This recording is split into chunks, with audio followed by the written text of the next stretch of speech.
Welcome back into Talking Fitchburg, joined today from the Department of Ag Trade, Consumer Protection, the expert of all experts. It's Michael. He's back, and he is ready to take on door-to-door charity scammers.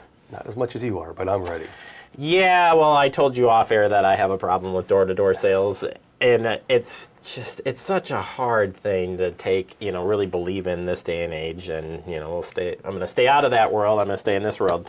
This is an interesting one. Happened in Wisconsin, so not that none of these don't happen in Wisconsin, but close to home here anyways, but door-to-door charity scammer, somebody who's going around with a fake charity looking for donations, and the story begins. They were. So we had an individual who was just walking home down the sidewalk, had two individuals who were going door to door soliciting donations for a foundation, and said it's very easy to donate here. Here's a little bit of literature and what we have. So they'd taken the time to create some literature and said it's very easy. You can just go ahead and pay right here on our phone. So like we see a lot of things happening at art fairs and farmers markets, paying digitally is something that we're very used to seeing.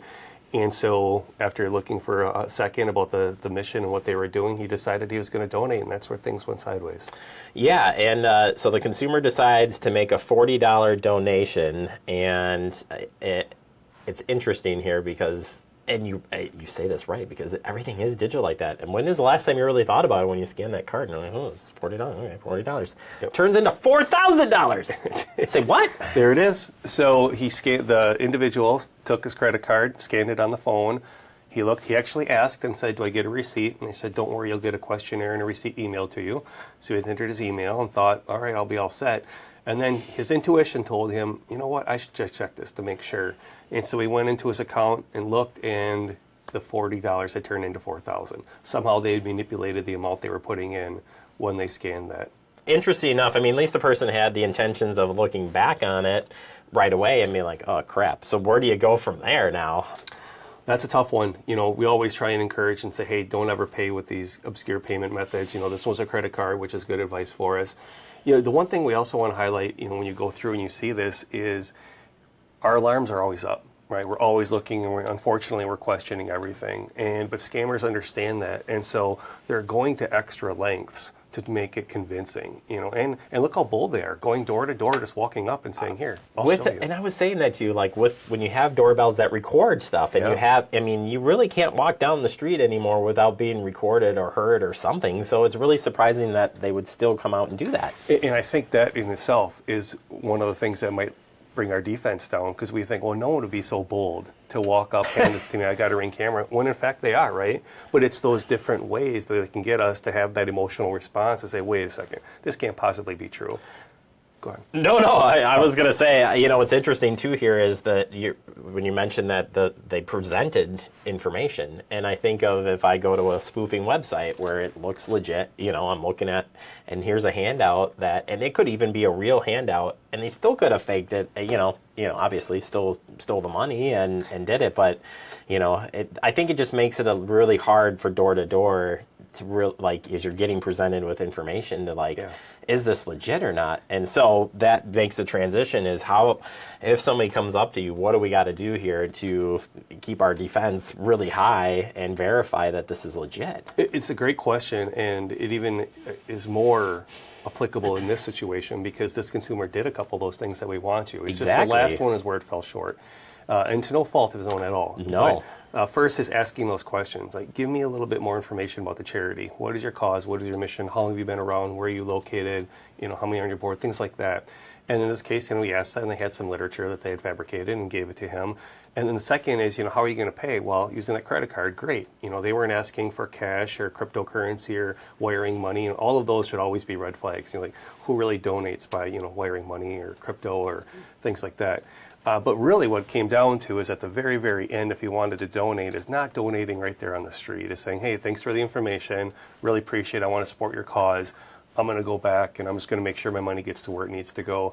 And then removing yourself from that unexpected contact and then donating where it's legitimate. Those literature will have a website or have a phone number, and whether that's real or not, you want to research it. But that's what we always say is, don't immediately shut down some of those solicitations because they may be legitimate. Like there's a lot of legitimate charities going on there reaching out and cold calling. And we say, here what they have. And then if you want to give, great.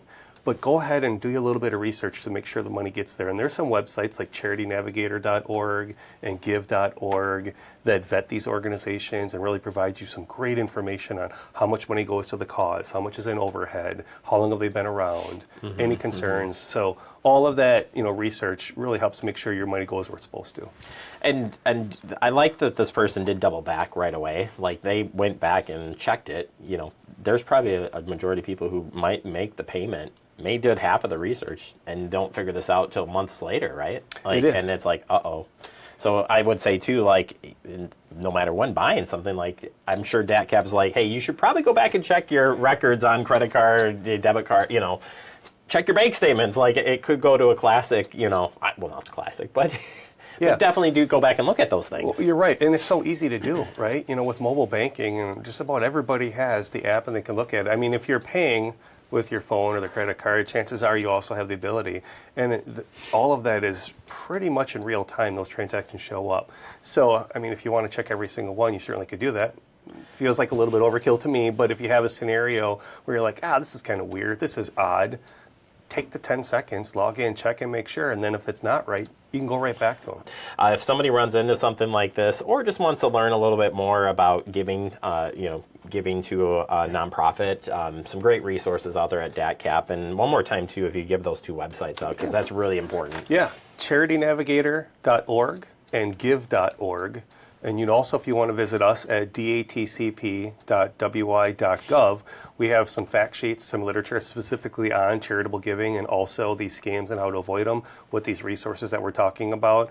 And you really create a good point there is if you have questions and you think it might be legit, give us a call. Our hotline will be happy to talk you through maybe what those red flags might be and how you can make sure you get money to the right spot. You might find out that a charity is being manipulated, and you might be helping the charity too by reporting it as well. So if you do come across something that's fishy, man, you got to report it too, because you're helping that nonprofit who desperately needs those funds potentially. I'm glad you said that because we do take those calls, and this particular scenario, very, very unfortunate, but thankfully, they filed with us and it gave us an opportunity to share and make everybody else aware so that if they encounter a similar situation, they can say, hold on a second, I've heard about this, I'm going to stop. So, victimization can become, I don't want to say a benefit, but we can make a positive out of it because it helps spread awareness to everyone else so they don't fall victim to it.